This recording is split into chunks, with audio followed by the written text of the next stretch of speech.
Bueno, pues vamos a llevar a cabo, como todos los días, de lunes a viernes, este diálogo circular. A ver, empezamos. Sara. Gracias, presidente. Buenos días.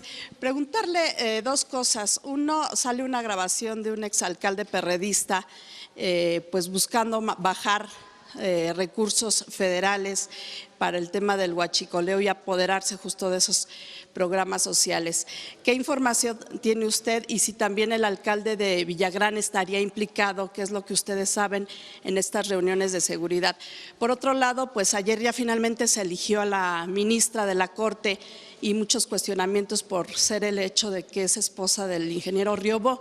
Yo quiero preguntarle si el ingeniero tiene alguna participación en su gobierno, sabemos que lo asesora en el tema de Santa Lucía, pero si ahora tiene algún cargo o ya no está dentro de su gobierno. Gracias. Bueno, acerca de la grabación, no tengo yo elementos suficientes. Si se comete un delito y hay pruebas, que se castigue a quien sea, no hay impunidad, sea quien sea.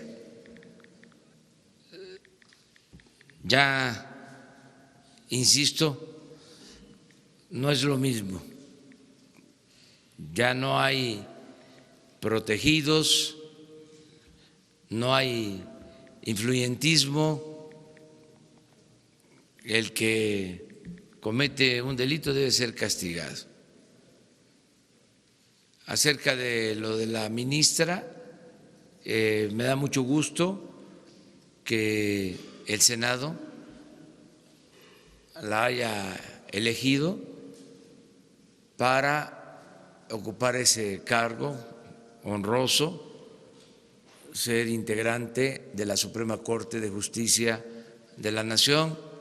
Es una mujer con preparación, con méritos, egresada de la UNAM, de la Escuela de Derecho de la UNAM, con maestría, con doctorado, se ha desempeñado en cargos también relacionados con el Poder Judicial, con áreas de administración de justicia, y celebro que se haya decidido por ella de manera democrática. Quiero decirles también, porque todavía hay la idea de que el poder de los poderes es el Ejecutivo y el presidente. Quiero decirles que esto ya cambió, no hay línea, la línea es que no hay línea. Yo envío, como lo establece la ley, las propuestas al Senado, les advierto en algunos casos, inclusive a los que voy a proponer, cuando los invito, les digo, te voy a proponer, pero no me voy a meter, van a ser los legisladores, como lo establece la ley, los que van a decidir. Si aceptas así, adelante. A nadie le digo, vas a estar en la terna y eres mi preferida o mi preferido, y habla con tal senador que él te va a ayudar. Ya hablé yo con ese senador, ya le di indicaciones, todavía más burdo, decían, ya lo instruí. Eso no, eso ya se terminó. Entonces, son los senadores los que resuelven. Y en el caso de estos nombramientos, estoy enterado, informado, porque me llega la noticia de que en el grupo de legisladores de Regeneración Nacional, cuando se tiene que tomar una decisión, que es el grupo mayoritario, hay una elección previa. Y el que gana la previa es el que es impulsado. Y no es obligatorio, porque puede votar a alguien a favor de un precandidato o precandidata a un cargo y luego ya en la votación general mantiene su postura o la cambia. Pero digo, tienen ya procedimientos que no se veían anteriormente. Estamos en el terreno de lo inédito, la verdad. Estaremos hablando de cambios de siglos en procedimientos. ¿Cuándo se había visto esto? Díganme, ¿en qué tiempo un presidente enviaba una terna y no había un preferido o una preferida? ¿Cuándo? Nunca. Puede ser que en el maderismo, desde luego en la época de la República restaurada, la época de Juárez, de Lerdo, pero en el sexenio pasado, si yo era opositor cuando iban a integrar el Consejo de el INE y antes de que los nombraran, pronostiqué que iban a ser 4 para un partido y 3 para otro, y le atiné. En este caso, sin demeritar la carrera de ella, que por supuesto puede tener mucha trayectoria, sin duda, lo que se cuestiona aquí es si realmente hay independencia o si no puede haber un conflicto de interés por este tema de que su esposo es asesor de usted. No tiene ningún cargo aquí, y sí me ha ayudado mucho, y él es un ingeniero también, con mucha capacidad profesional, es de los mejores estructuristas del país, independientemente si gusta o no gusta, si cae bien o no cae bien. Yo lo conozco porque fue el que hizo el proyecto para los segundos pisos, el estructurista que hizo los cálculos, qué dimensiones iban a ser las columnas, las traves, las famosas ballenas. En ese entonces, hasta un expresidente que ya no quiero mencionar, que es preferible olvidar, pronosticó que se iban a caer los segundos pisos y no se cayeron. Bueno, toco madera. Hola, presidente. Luego, a ver, primero, ¿quién está? ¿No era acá Adelante. atrás? Adelante. Hola, presidente. Soy Agustín Velasco de Uno TV. Quisiera preguntarle sobre esta ecuación, esta fórmula que mencionó el lunes en su informe de los 100 días para regular el precio del combustible de la Secretaría de Hacienda. ¿Cuál es esta fórmula? ¿Por qué se ha retrasado como lo mencionó ese día? Tengo tres preguntas. Esa sería la primera. La segunda es acerca de funcionarios, exfuncionarios de la Sedesol, que ahora han pasado al Banco del Bienestar, funcionarios ligados con Luis Miranda Nava, quien era el exsecretario de Desarrollo Social, y ahora están pues bueno, colaborando con el Banco del Bienestar. Específicamente le menciono los nombres, serían Samuel Toledo Córdoba, y también estaría colaborando bueno, él es uno, y también Lázaro Moguel, que serían los dos ex colaboradores de Luis Miranda Nava que estarían ahora en el Banco del Bienestar. Y finalmente, presidente, ayer la Universidad Jesuita de Guadalajara publica un estudio acerca de una red coordinada de simpatizantes del presidente, de usted, que han pues bueno, implementado estrategias para atacar a la prensa cada vez que sienten que se le está cuestionando de manera injustificada.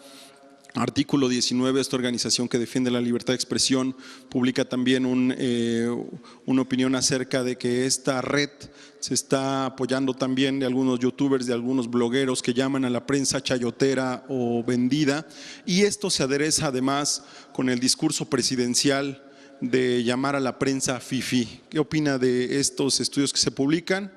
Y pues bueno, esas serían mis tres preguntas. Gracias. Bueno, la primera es sobre los precios de los combustibles. Yo hice un compromiso en campaña que voy a cumplir, como todos los compromisos, y consiste este compromiso en que no va a haber aumentos en términos reales en el precio de gasolinas, diésel, gas, luz. Entonces, estamos definiendo el mecanismo para que si por aumentos en el precio de las gasolinas que se compran en el extranjero, porque estamos comprando nada más de gasolinas 600,000 barriles diarios. Entonces fluctúa el precio internacional. Entonces, si sube el precio internacional,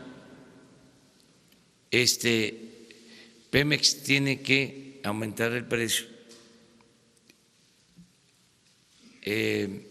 a los distribuidores, y esto desde luego impacta en el consumidor final. Entonces estamos buscando cómo ajustar ese aumento. Existe el IEPS, que es el impuesto a las gasolinas, y existen otros mecanismos. Ya estamos resolviéndolo.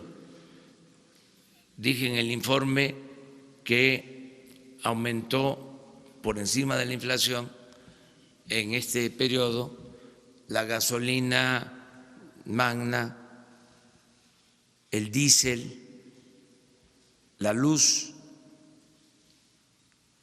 y tenemos que ajustarlos. Se está trabajando con este propósito. Lo importante es que vamos a cumplir en todo este año.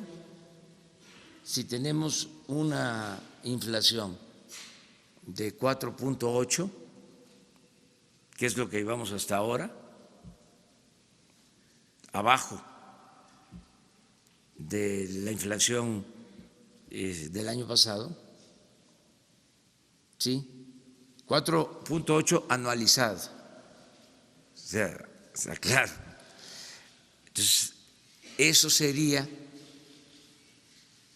solo el aumento en los combustibles, porque si no se hace ese ajuste inflacionario, entonces estaríamos en términos reales bajando los precios.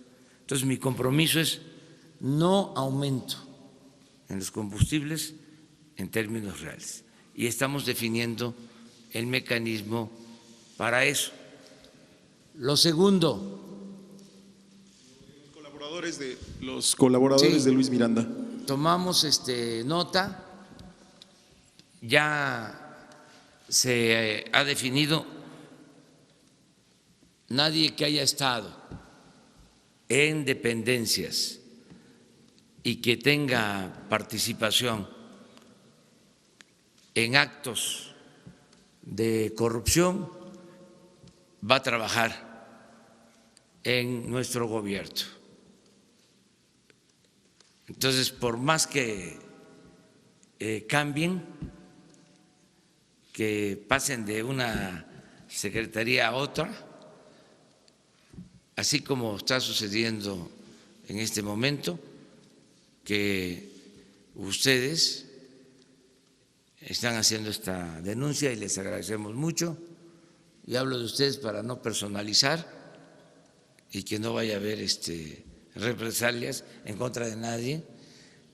Además somos todos, y así nos debemos de proteger, ¿no? Para que siga fluyendo la información. Entonces, en estos casos se revisa y si hay pruebas, se actúa. Desde luego no se pueden cometer también arbitrariedades, siempre se puede saber, hay manera de enterarnos del comportamiento de cualquier servidor público, ¿no?, de cualquier funcionario.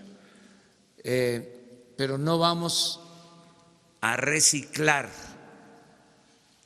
a funcionarios que tienen malos antecedentes. No pueden pasar de una secretaría a otra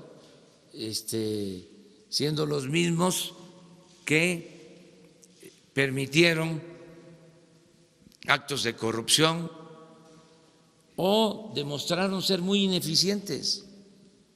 Imagínense que en Hacienda sigan los mismos tecnócratas que en 36 años de política neoliberal llevaron al fracaso al país.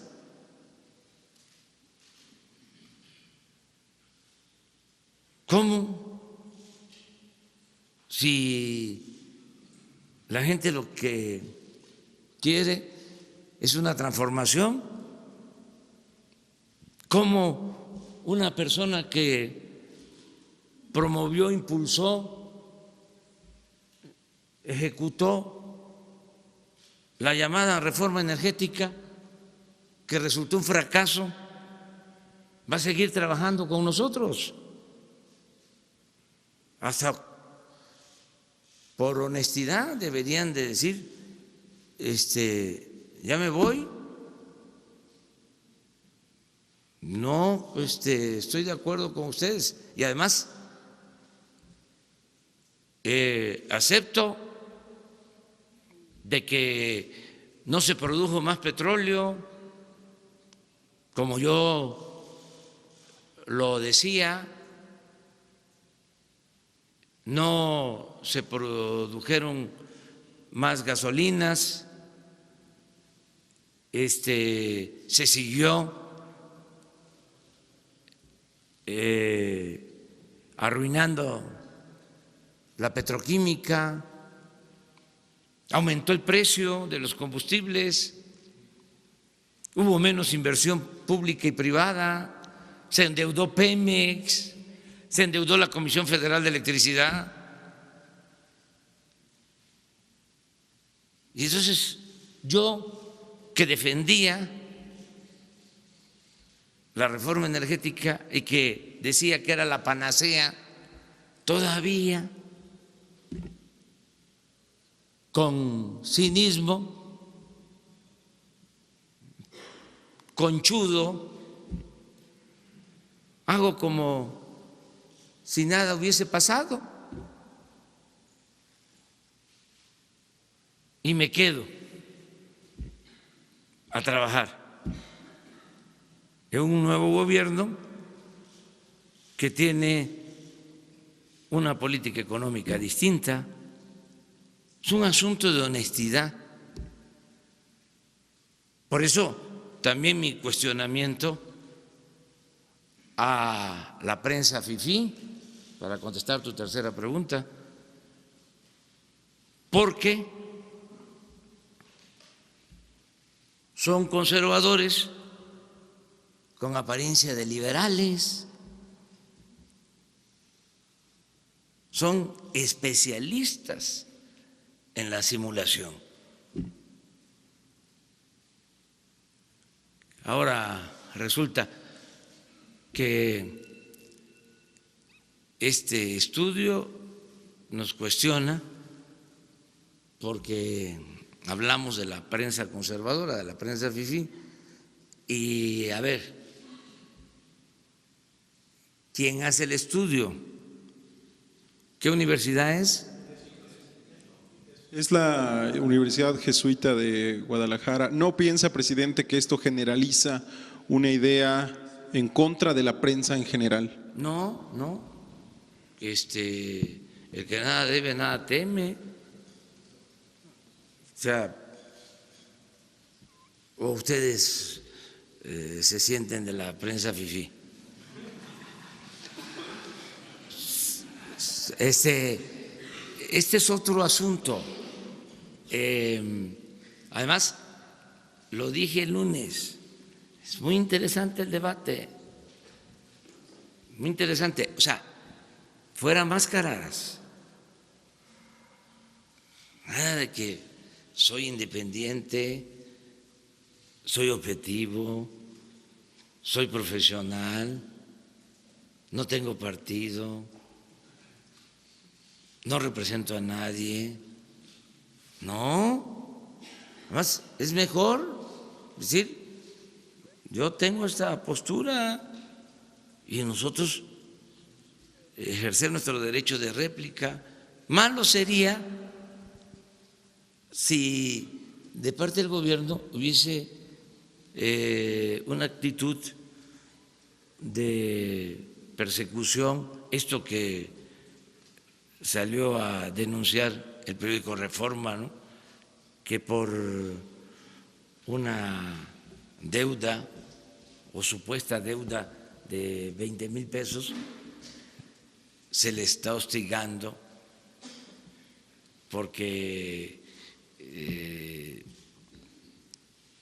no nos gusta lo que escriben en contra de nosotros, pues se pasaron, o sea, fue demasiado. Nosotros no vamos nunca a faltarle el respeto a los medios, mucho menos a perseguir a nadie, a coartar la libertad de expresión, de manifestación de las ideas. Lo único es que sí vamos a ejercer nuestros derechos de réplica. Y es interesante que haya este debate, que se dé esta polémica, porque así yo creo que todo el mundo actuamos con mayor responsabilidad, todo el mundo. Y qué bueno que salió el estudio, ¿sí? De esta universidad, pero no es cierto. O sea, que haya un grupo promovido por nosotros para defendernos en contra de los que nos cuestionan o nos critican, además con derecho y porque es legítimo. No existe eso. Nosotros no tenemos bots. Ese es el tema, o uno de los temas con el conservadurismo. ¿Saben cuál es la verdadera doctrina de los conservadores? La hipocresía. Todo lo que ellos hacen, piensan que lo hacen sus semejantes. Eso es característico del conservadurismo. Cuando las guerras sucias, ¿se acuerdan aquellos videos del populismo? Pues ya hay información de que sí estaban financiados por el conservadurismo. Bueno, me van a obligar ya, ni modo, me cuesta mucho trabajo a mí, les voy a entregar el estudio, se los voy a entregar. ¿Se acuerdan aquellos que fueron? Es un documental, El populismo en el mundo, el populismo, segundo capítulo, Argentina con Perón, el populismo en Venezuela y el populismo en México, ¿no? Con ya saben quién. Entonces, ¿se acuerdan de ese documental? A lo mejor aquí ya no lo podemos pasar, pero ahí lo recomiendo que lo vean. Pues ya se probó de que fue financiado por un grupo y aquí del país. Se pagó a una empresa para hacerlo. Entonces, que conste que ustedes lo plantearon. Señor, ya perdón. había comentado acá, sí. Señor presidente, son 3 preguntas. La primera, publicamos hoy una entrevista con el presidente del INAI, con el señor Francisco Javier Acuña. Él dice que hay un riesgo de, y eso lo dice él, hiperpresidencialismo, si es que los órganos autónomos se les sigue criticando desde esta tribuna. Su opinión acerca de esta consideración que dice el señor presidente del INAI a través de esta entrevista. La segunda, se emitió una suspensión provisional en Chihuahua por parte de un juez a las medidas del gobierno federal para retirar los recursos, a las estancias infantiles. Piden que se regrese al esquema anterior. Si nos puede también hacer un comentario acerca de esta definición de este juez y qué va a hacer el gobierno en este caso, si se va a acatar esta suspensión.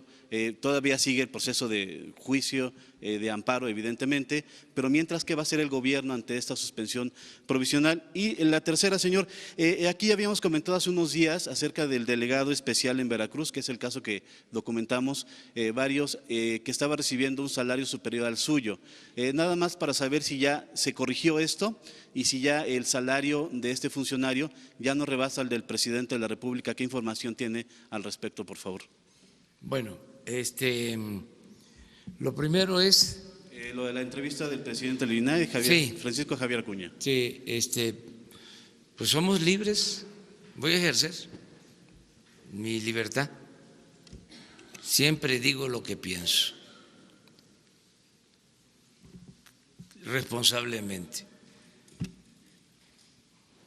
Ayer hablábamos del caso de los jueces, que como nadie decía nada, podían liberar a cualquier presunto delincuente de manera impune. Si estos asuntos se tratan, se ventilan, ya se contribuye a que estas cosas no sucedan. Entonces, yo voy a seguir expresándome, manifestándome, denunciando todo aquello que considere ilegal, injusto, inmoral, todo lo que implique corrupción, les guste o no les guste. Por ejemplo, fíjense qué vergüenza para muchos que desde enero de 1994 hayan reformado el Código Penal para que no fuesen delitos graves hechos de corrupción y que en 25 años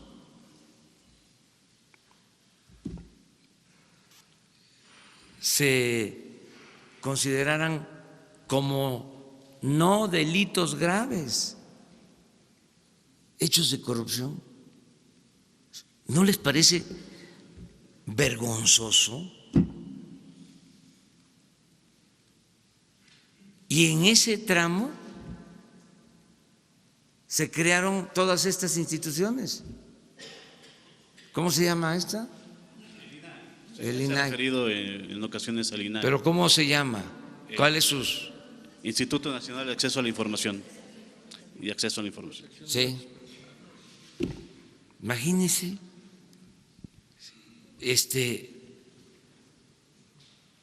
qué nivel de simulación en este periodo, que no era delito grave la corrupción, se creó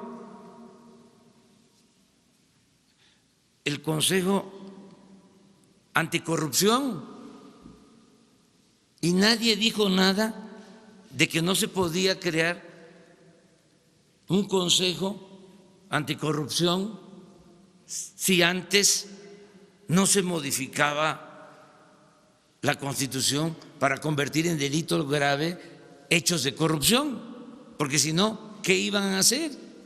No tenían dientes. No había Tenían forma de materia. perseguirlo. Hablamos de cómo los que han sido detenidos por corrupción le tienen que dar la vuelta y los tienen que acusar de lavado de dinero. Entonces es una vergüenza. Entonces, que el señor entienda que ya no se puede seguir con lo mismo. Se acabó la simulación. No se puede. ¿Saben de dónde surge esto? ¿De dónde viene este régimen simulador?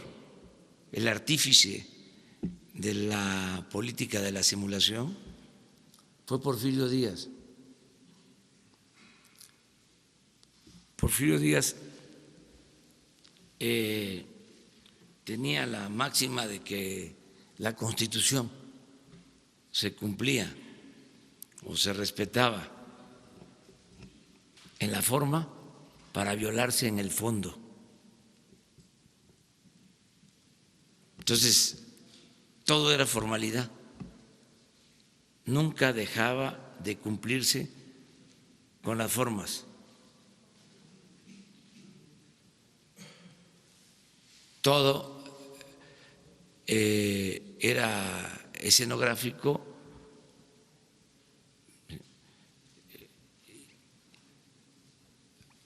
Desde luego que habían elecciones, sí, pero se sabía por anticipado quiénes iban a ganar y se hacían las elecciones. Esa es la diferencia con Madero. Madero se enteraba por la prensa de quién había resultado triunfador, mientras Porfirio mandaba las listas con las famosas palomas mensajeras a los estados. Y los gobernadores hacían lo mismo en sus territorios. Entonces, desde entonces, y la revolución no pudo con ese régimen. O sea, echó tantas raíces la antidemocracia, ese procedimiento, que no pudo la revolución destruirlo. Se avanzó en el terreno social, en lo económico, pero en lo político no. Esto de que dejó de estar don Porfirio, pero apareció doña Porfiria, es clarísimo. Y hasta ahora, hasta estos tiempos, imagínense modificar el Código Penal, son como 10 tipos de delitos relacionados con la corrupción que dejaron de ser graves. Les voy a entregar mañana el estudio que hicimos, porque por sensibilidad siempre me parecía extraño, y en una de esas le pedí a un abogado amigo: oye, investígame cómo estaba antes y cuándo fue que se cambiaron las leyes. Y cuando me da el informe y veo en el 94, pues como lo dije ya, sin comentario, ajustaron el marco legal para poder robar impunemente, sin castigo. Entonces eso ya cambió las cosas. ¿Y lo tercero? Bueno, venía lo de la suspensión a la medida de retirar los recursos. Se va a cumplir con lo que están ordenando los jueces, pero al mismo tiempo, cumpliendo con la ley, vamos a ejercer nuestro derecho a no permitir la falsificación de la realidad, a que no haya corrupción. Estamos levantando un censo, ya les he informado varias veces sobre esto, y les vamos a dar a conocer los resultados. Les adelanto algo: están mal los listados, no existen los niños, en algunos casos hay muchas irregularidades y actos de corrupción. Y la tercera, el salario del delegado de programas sociales en Veracruz. Habíamos comentado aquí hace días que estaba recibiendo un salario superior al de usted. ¿Este caso se revisó? ¿Cuál es? Eran 110,000 pesos que estaba recibiendo. No, nadie puede. Entonces se estaría… Pero el coordinador nuevo… Sí, el superdelegado que le llaman ahora en Veracruz. No, que estaba recibiendo más. Superdelegado. Sí, el delegado especial de su gobierno. Miren, como a veces en Palacio las cosas caminan despacio, hay algunos que todavía ni están cobrando, o sea, porque están haciendo su trámite. De todas maneras lo voy a investigar. Buenos días, señor presidente. Tú y luego. Buenos días, señor presidente. Alberto Rodríguez, de SDP Noticias. Sobre esto que pasó de la refinería de Dos Bocas, el subsecretario Arturo Herrera pues tuvo que haber sacado esta información de que no se iban a ejercer este año los recursos de algún lado. No sé si usted sepa si en la Secretaría de Hacienda contaban con esta versión, que era distinta a la que tiene la Presidencia de la República. Y en este sentido también existe el rumor de que la Presidencia de la República ya había decidido no construir la refinería de Dos Bocas, pero que iba a esperar un tiempo para darlo a conocer. Le pregunto su opinión al respecto. Y la segunda, sobre el crecimiento económico, usted promete un 4%, es promedio, ¿verdad?, en el sexenio. Sí. Si se creciera a los números a los mejor escenario que pone el Banco de México en 2019 y en 2020, para los restantes 4 años tendríamos que crecer a un ritmo de 4.8%. Quiero saber si todavía está la apuesta en eso y qué papel puede jugar la iniciativa privada, cómo se le puede convencer de que siga invirtiendo en México. Gracias. Sí, bueno, mire, primero hubo un malentendido en las declaraciones del subsecretario de Hacienda. No existe ninguna contradicción o menos confrontación. Somos un equipo. Los que están en Hacienda son profesionales, gente de primera.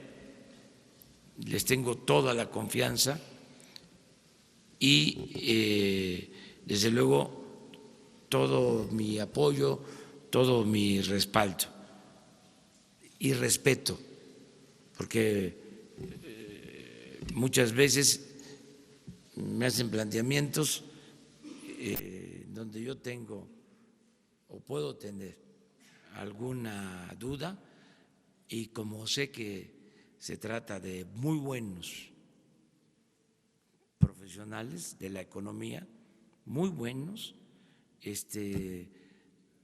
les hago caso. O sea, es a los que más caso les hago. Que si se trata de la política social, pues ahí yo tengo un poco más de experiencia. Llevo más de 40 años trabajando en comunidades con la gente, iniciando programas de bienestar. Ahí tengo bastante, bueno, suficiente de experiencia. En la parte económica, que es complicada, siempre les hago caso. Soy muy cuidadoso de todo lo que tiene que ver con la parte económica financiera. Fue un malentendido. Nosotros tenemos presupuesto desde hace muchísimo tiempo. Hemos venido sosteniendo que debemos de darle valor agregado a la materia prima, que no podemos estar vendiendo petróleo crudo y comprando gasolinas, que es como vender naranja y comprar jugo de naranja. Entonces, esto nunca le ha parecido a los neoliberales.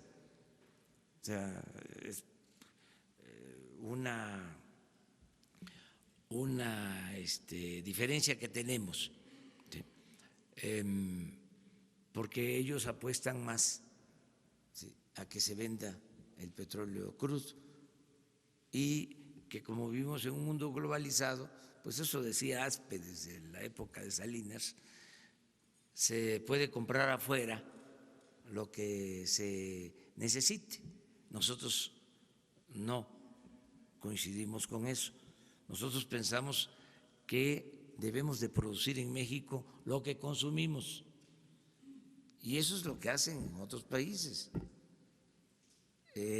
darle valor agregado a su materia prima, fortalecer su mercado interno. Esas son diferencias que tenemos.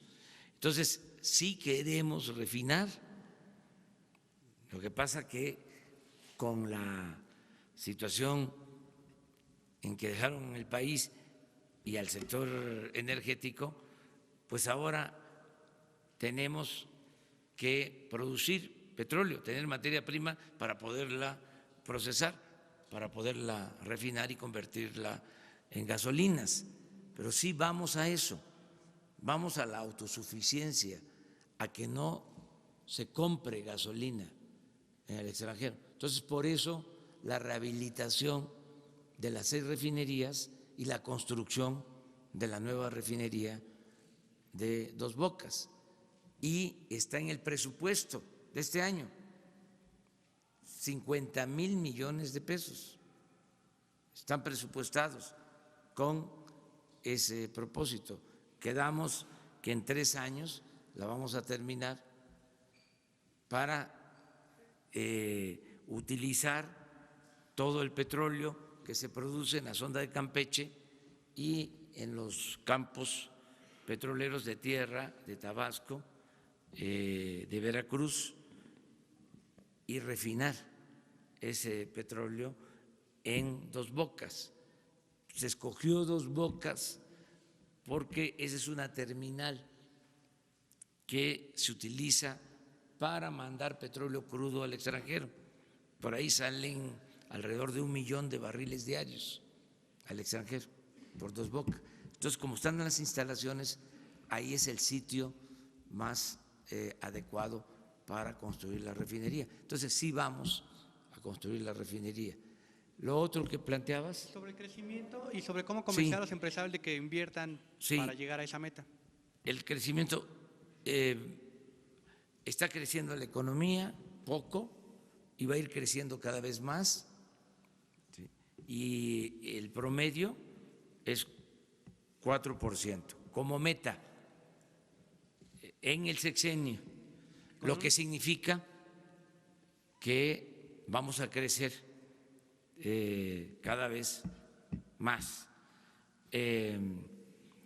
No es una meta inalcanzable. Se nos olvida que antes del periodo neoliberal traíamos crecimientos mayores al 4% anual. Desde los años 30 hasta el 82, 50 años, México creció a una tasa promedio anual del 6%. 50 años, 5 o 6%.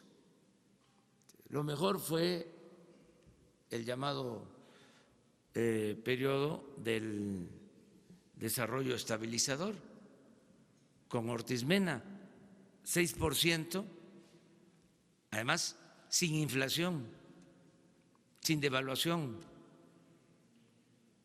Tuvimos una economía más estable que la de Estados Unidos. Entonces, 6%. Llegan estos sabiondos con sus fórmulas aprendidas u ordenadas desde el extranjero, cambia la política económica, empiezan a transferir bienes de la nación a particulares y el crecimiento en 36 años, 2%, un rotundo fracaso, porque si descontamos el aumento en la población en estos 36 años, el resultado es prácticamente 0 crecimiento económico. Entonces, ¿cómo no vamos a poder lograr el doble de lo que ellos hicieron en 36 años? Ahora, ¿cómo se va a hacer? Eso es muy interesante. Primero, ellos no toman en cuenta que la corrupción inhibe el crecimiento. La corrupción impide el crecimiento. O sea, ellos no consideran esa variable, primero. Segundo, ellos no promueven el desarrollo, no promueven el crecimiento. En sus lecciones no aparece lo de la promoción del desarrollo. Ellos dan por hecho que si se ajustan variables macroeconómicas, ¿sí?, solo la mano invisible del mercado lo resuelve todo. Nosotros no estamos de acuerdo con eso. O sea, nosotros apostamos a promover el desarrollo. ¿En qué consiste esto en la práctica? Que si hay una empresa que está a punto de quebrar porque está siendo hostilizada por excesivos impuestos y se va a cerrar y van a quedarse sin trabajo, ¿sí?, 500, 600 trabajadores, hay que irla a ver y hay que ir a ver cómo se resuelve el problema. Para un tecnócrata eso no, eso es peccata minuta. Ellos andan acá, en las alturas.